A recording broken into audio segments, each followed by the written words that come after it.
Shri Mahabharat one पर्व में पुष्प 5 नल और दमयंती का वृतांत का हम दर्शन कर रहे हैं।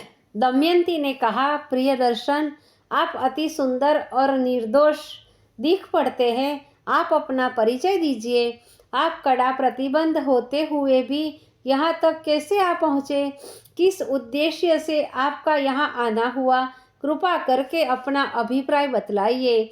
नल ने कहा कि हे बद्रे, मैं राजा नल हूँ।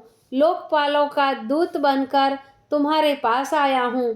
इंद्र, यम, अग्नि और वरुण चारों देवता आपसे विवाह की इच्छा रखते हैं। तुम उन चारों में से किसी एक के साथ विवाह कर लो। मैं यही संदेश लेकर तुम्हारे पास आया हूँ।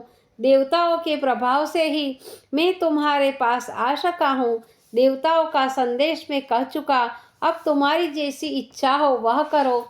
दमयंती ने कहा, वीर, आप प्रेम दृष्टि से देख कृतार्थ कीजिए। स्वामी, मैं अपना सब कुछ आपको सौंप चुकी हूँ। मैंने जब से हंसों के मुंह से आपकी प्रशंसा सुनी है, तब से ही मैं अपना तन मन आपको दे चुकी। मैं तब से ही आपके लिए व्याकुल हूँ। नाथ, मुझे अपनाइए। राजा नल ने कहा, सुंदरी, जब बड़े बड़े लोकपाल तुम्हारे लिए लालायित हैं, तब तुम तुच्छ मनुष्य को क्यों चाहती हो? मैं उनकी चरण रज के तुल्य भी तो नहीं हूँ।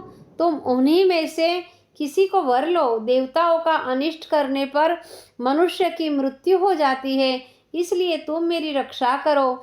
नल की ये बात सुनकर दमयंती विकल हो गई।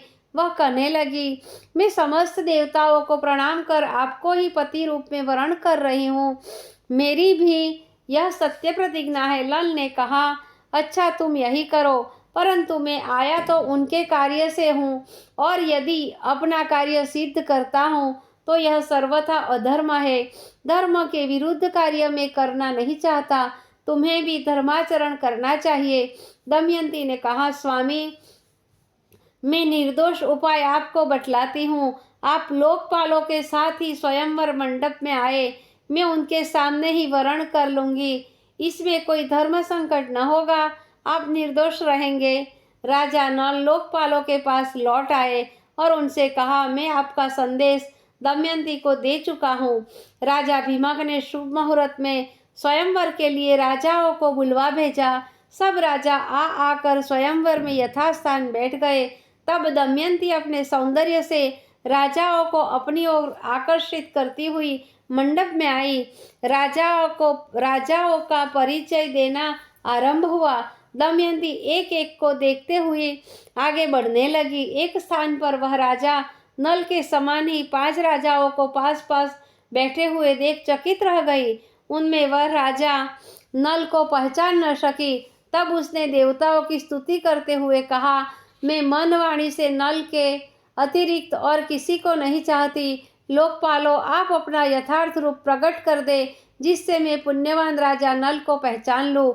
देवताओं ने दमयंती की राजा नल में सच्ची अनुरक्ति देख उसे ऐसी शक्ति दे दी जिससे वह मनुष्य और देवताओं को भेद समझ सके। फिर क्या था, दमयंती ने राजा नल को तुरंत पहचान लिया और धर्मानुसार राजा नल को वरण किया। तब दोनों ने इंद्रादि देवताओं की शरण ग्रहण की। देवता भी उनसे अत्यंत प्रसन्न हुए। उन्होंने नल को 8 वर दिए। इस प्रकार वे 2-2 वर देकर अपने अपने लोक में चले गए।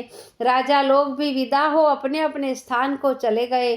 तब राजा भीमक ने प्रसन्न हो विधिपूर्वक दमयंती का राजा नल के साथ विवाह कर दिया।